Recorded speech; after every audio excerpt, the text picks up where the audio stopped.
Bonjour!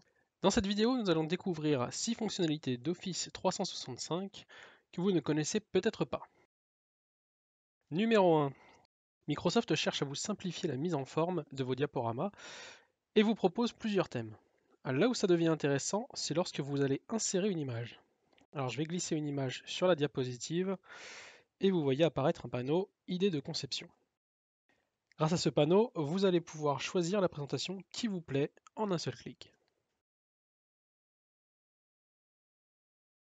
Numéro 2. Alors on reste sur PowerPoint avec une astuce pour animer vos présentations. Alors tout d'abord, il faut partir d'une diapositive que l'on duplique. Apporter les modifications que vous voulez à la seconde diapositive. Une fois terminé, cliquez sur Transition, puis Morphose. PowerPoint s'occupera de la transition entre les deux diapositives de manière fluide. Numéro 3. On va aborder une fonction présente sur les différentes applications d'Office 365. Alors ici, je suis sur Word, mais la méthode est identique sur Excel ou PowerPoint par exemple. Dans la barre des onglets, vous remarquez une petite ampoule et un texte. Dites-nous ce que vous voulez faire. Pour faire simple, il s'agit d'une zone de recherche de fonctionnalités. Si je saisis Insérer une image, je peux cliquer directement sur la fonction.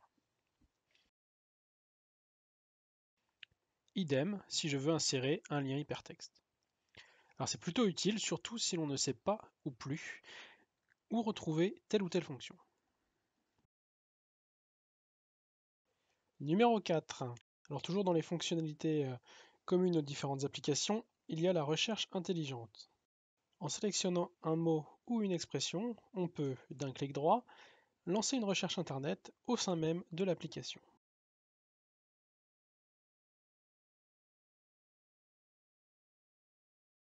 Numéro 5. Le remplissage instantané. Voici une fonction d'Excel qui va vous faire gagner pas mal de temps lors du retraitement de données brutes. Par exemple, j'ai ici un fichier avec des centaines de lignes contenant dans la même cellule un code postal et la ville. J'ai besoin de ces informations dans deux colonnes différentes.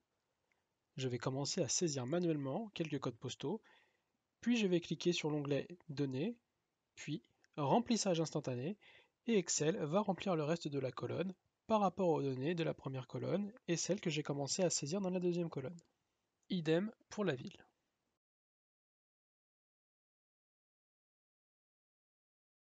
Enfin, numéro 6.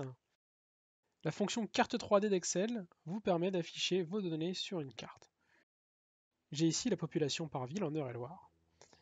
Je sélectionne mon tableau et je clique sur Insérer, Carte 3D et Ouvrir 3D Maps.